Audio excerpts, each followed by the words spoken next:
Yang pertama adalah bahwa prinsip utama dalam berbisnis, yang pertama yaitu kita harus mengedepankan aspek yang namanya ketauhidan, keesaan Allah. Nah, ketika kita sudah punya prinsip ketauhidan, maka apapun yang kita lakukan, kita yakin bahwasanya apapun yang kita lakukan itu dipantau oleh Allah Subhanahu wa taala. Maka tidak akan ada yang namanya kecurangan gitu ya, tidak akan ada yang namanya penipu dan sebagainya. Lalu yang kedua, aspek yang penting adalah kita harus berkeadilan.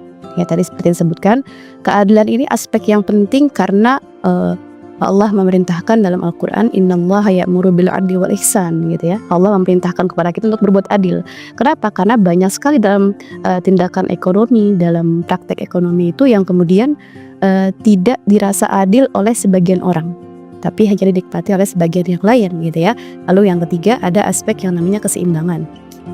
Keseimbangan ini dalam bisnis Islam gitu ya, ada yang namanya pertumbuhan ekonomi gitu ya. Islam sangat memandang adanya pertumbuhan ekonomi, tapi juga harus memandang bahwasanya pertumbuhan ekonomi harus diseimbangkan dengan adanya kesejahteraan yang dirasakan oleh masyarakat.